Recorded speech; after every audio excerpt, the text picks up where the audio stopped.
Muchas gracias por acompañarnos en Sin Filtro. Estamos con el hashtag SF Torpe Fuga. Pero como les decía, vamos a hacer una pausa, vamos a hacer un enlace con nuestra compañera Lourdes Hércules, que está en la Torre de Tribunales, donde sigue a esta hora la audiencia por el caso Hogar Seguro Virgen de la Asunción. Lourdes, ¿Qué es lo que está pasando en este momento? ¿Por qué a estas horas de la noche está todavía el juez atendiendo esta audiencia? Hola, buenas noches, Soto Ángel. Efectivamente, continúa la audiencia de primera declaración por el caso Hogar Seguro y en estos momentos lo que acontece es que los querellantes están argumentando por qué están pidiendo al juez Carlos Guerra que las 5 personas que fueron capturadas el pasado 12 de junio por el caso Hogar Seguro sean ligadas a proceso. En estos momentos acaba de terminar su argumentación los representantes de Mujeres Transformando el Mundo y en estos momentos el juez está cuestionando a el representante de la Fundación Sobrevivientes para que argumente. Entre los querellantes hace falta que argumente también la Procuraduría General de la Nación, la cual se encuentra en una situación bastante difícil. Recordemos que además de ser querellantes, el señor Harold Flores, quien era el defensor de la niñez, también se encuentra dentro de los sindicados. Además de Harold Flores, recordemos que se encuentra Brenda Chamán, Gloria Castro de la Procuraduría de los Derechos Humanos, Luis Armando Pérez de la Policía Nacional Civil, Harold Flores, como ya mencionaba, y Lucinda Marroquín también de la Policía Nacional Civil. Lo que el juez Carlos Guerra ha indicado es que espera concluir hoy con la argumentación de los querellantes y mañana temprano continuar con la argumentación de los defensores de estas 5 personas para finalmente el sábado resolver si estas personas son o no ligadas a proceso. Esta es la información que se produce a esta hora desde la Torre de Tribunales. Regresamos con ustedes al programa de Sin Filtro. Lourdes, una pregunta nada más. ¿Hay una previsión de a qué hora va a terminar la audiencia? Habías contado que Mujeres Transformando el Mundo acaba de terminar su alocución como querellante adhesivo. Supongo que faltan algunos más, y eso ¿cuánto tiempo más o menos va a significar? Realmente es difícil determinar en estos momentos el momento al cual vaya a terminar esta audiencia. Inicialmente el juez había indicado que podría terminar aproximadamente a las 9 o 10 de la noche, sin embargo la argumentación de los querellantes se ha prolongado y aún faltan al menos 2 querellantes más que presenten sus argumentos, por lo que esto podría extenderse incluso más o menos a las 11:30 o 12 de la noche. Bien, nuestra compañera Lourdes Hércules desde la Torre de Tribunales. Ya estaban escuchando ustedes el caso Hogar Seguro Virgen de la Asunción. Después de esta segunda tanda de capturas, pues el juez que lleva el caso ha decidido que el sábado próximo define cuál va a ser el futuro de Harold Flores, que fue procurador de la niñez, de la delegada de la Procuraduría de Derechos Humanos y otros actores que han estado involucrados tras las capturas por la muerte de las 41 niñas. Vamos a retomar el tema con el hashtag SF Torpe Fuga. A ver, nos preguntan mucho cuál va a ser el papel del Tribunal de Honor del Colegio de Abogados para el caso del abogado Benjamín Estrada. Pues evidentemente colaboró, eso lo va a tener que ratificar un juez, pero por lo menos lo que se nos ha presentado hasta este momento da las señales de que el caballero metió a la patrona en un doble fondo de un pick-up gallo-gallina, la saca hasta El Salvador. Y bueno, después estaba en su casa tranquilamente. Y antes de eso, creo que es muy importante notar cómo las autoridades ahora, y qué bien por las autoridades, han sido ayudados por la tecnología. Esto de la... decías, Philip, no hay escuchas ni nada de eso, pero se pudo lograr, eso lo explica muy bien, que el teléfono se pudo rastrear, entonces se pudo llevar hasta niveles de, digamos, de los movimientos muy específicos, el movimiento y las horas, porque esta cosa estaba encendida todo el tiempo. Que el teléfono estaba en la frontera con El Salvador. ¿Sí? Al igual que el carro. Ajá. O sea, no hay pierde. Sí, es bien, el caso es muy simple, y por eso es que el hashtag es torpe fuga.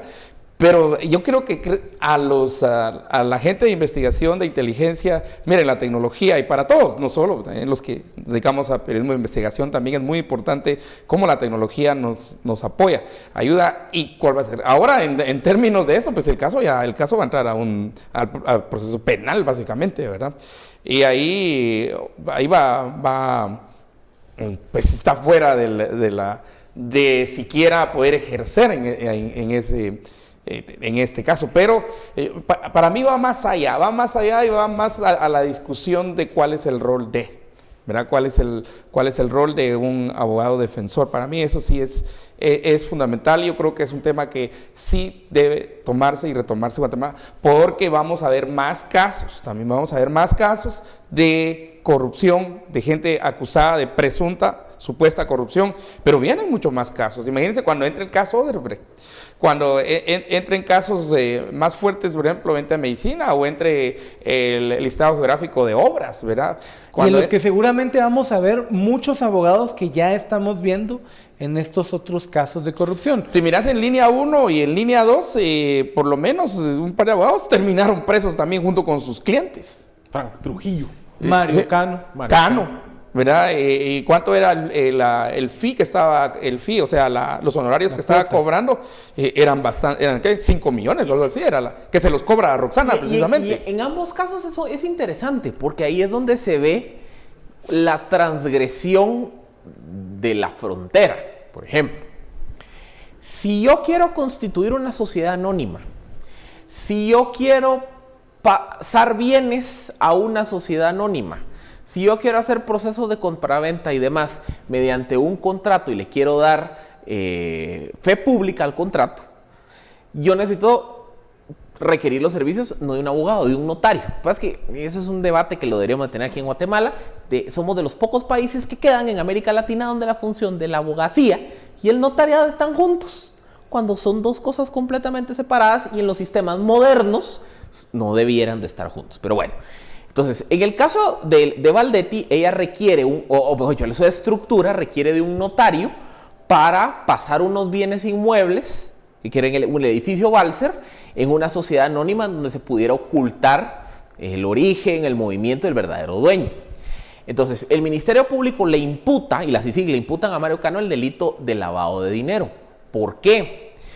Porque una cosa es que venga yo, y supongamos que Estuardo es el notario, y le digo, Estuardo, haceme una sociedad anónima.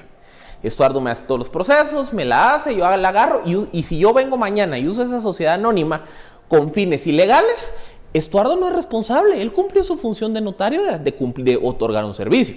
El responsable soy yo que le dé mala utilización. Pero si yo voy con Estuardo y le digo, vos Estuardo, mira, ayúdame a diseñar una estructura legal porque tengo este edificio, pero no quiero que salga mi nombre.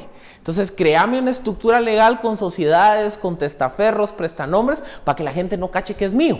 Entonces ya viene Estuardo y diseña el modelo y él contrata, ahí a él está siendo partícipe del ocultamiento de los bienes. Ese es el caso de Mario Cano. En el caso de Frank Trujillo, el caso es por cohecho activo. Porque, a ver, Frank Trujillo era el abogado de la empresa Aceros de Guatemala. Y entonces, a ver, si yo tengo un lío legal ante la SAT, ante el Ministerio Público, ante un juzgado, yo tengo todo el derecho de contratar a un abogado para que, como el nombre lo dice, él vaya y abogue por mí ante las instituciones del Estado. O sea, que vaya y me represente, vele por mis intereses, porque se me respeten mis derechos, por presentar mi caso. Pero, ¿qué pasa si mañana ese abogado va y le dice, fiscal, mira, si dejas libre a mi cliente, ahí va esto? Doble aguacate. Una cosa es decirle, fiscal, mira, perdón, pero tu caso no se sostiene por A, B, C y D, no se cumplen estos presupuestos, tu tesis es error. Es decir, el abogado debiera ir a cuestionar el fondo o la forma de la acusación. Pero el abogado no debe decir, pues mira, que él me pidió que nos arregláramos, entonces si yo te paso, te perdono, etcétera, etcétera. Entonces a Frank Trujillo lo que se le acusa es de haber intermediado en una transacción que supuestamente dio como lugar el pago de un soborno. Entonces, en ambos casos ahí es donde se ve una transgresión de esa frontera legal y por eso es que hay un proceso judicial en contra de ambos. Pero lo que ha sido el problema del Colegio de Abogados y específicamente del Tribunal de Honor para responder la pregunta del televidente, es que aquí en Guatemala tenemos una visión excesivamente positivista de las sanciones.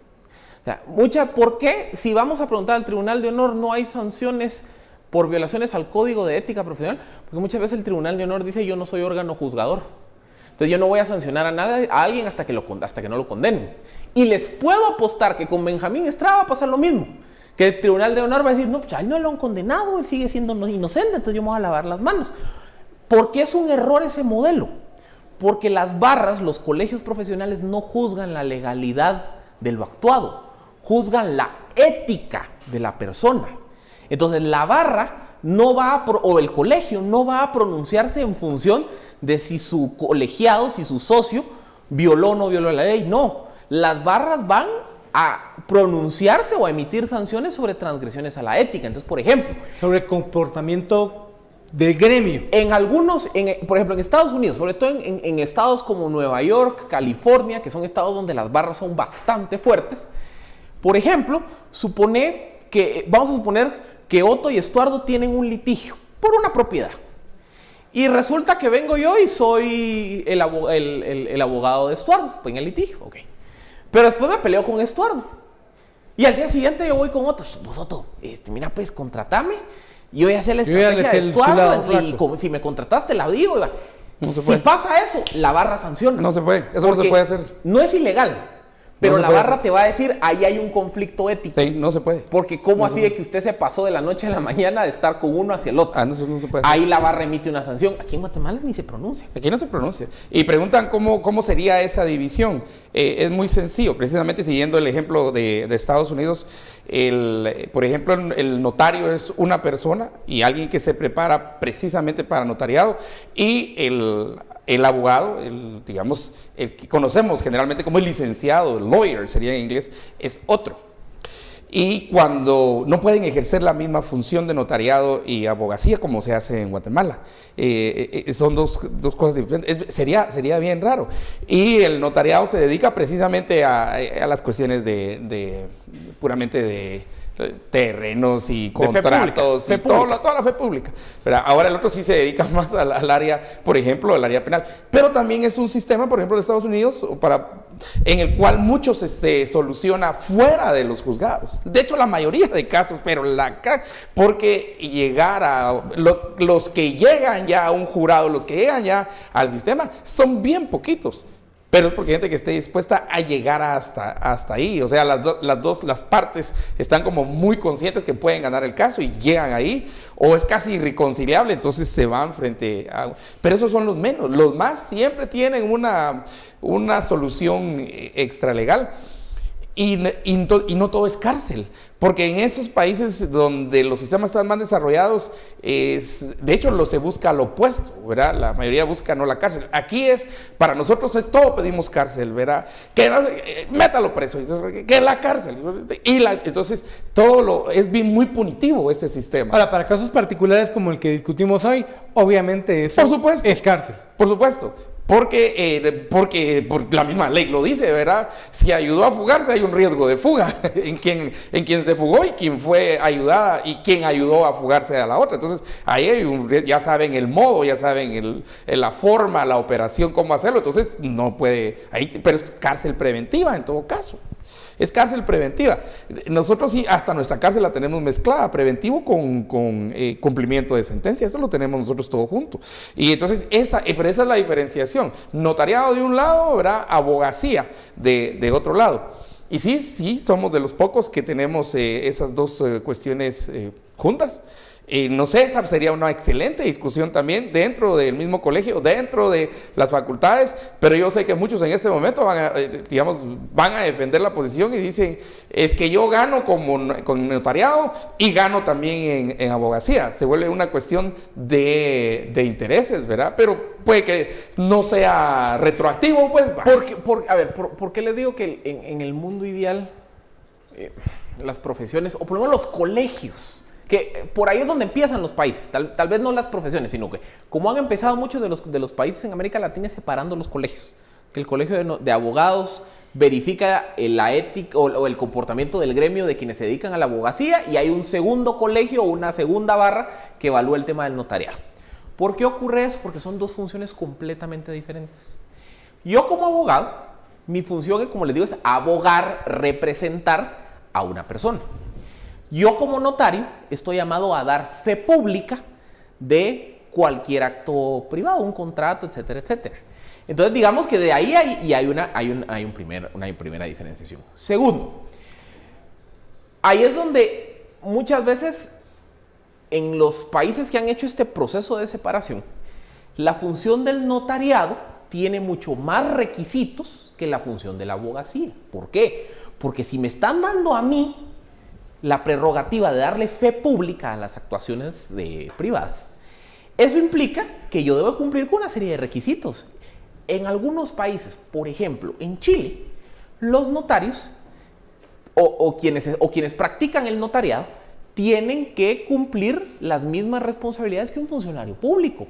Porque al final estás cumpliendo una función. Sí. Y aún en los sistemas educativos, esto no se estudia en el primer año de la universidad, primero se saca el pregrado, o sea, la licenciatura. Y después te dedicas a cosas. Después se va a la escuela profesional, ya en grado de maestría o posgrado. Ahí es donde te dedicas a esto. Solo hacían una pregunta rápido aquí con relación al ejemplo que ponía Philippe, y preguntaban, ¿y qué pasa con los abogados que trabajaban en ACICIG y ahora tienen un bufete que dan servicios? Bueno, en otros países, las mismas barras o los mismos colegios dirían, ustedes no pueden hacer eso. Y que de hecho se volvió un escándalo. Vamos o le podrían decir, dedíquese, por ejemplo, pero al notariado, a ser abogado civil o tributario, lo que sea, pero no pero penal. no puede ser penal, porque hay un conflicto de intereses por la información que traen. Tenemos que hacer una pausa. Seguimos en esta plática con el hashtag #SFTorpefuga, este caso de Benjamín Estrada. Cuando regresemos vamos a ver qué fue lo que dijo el abogado Estrada al ingresar a la torre de tribunales. Seguimos aquí en Sin Filtro.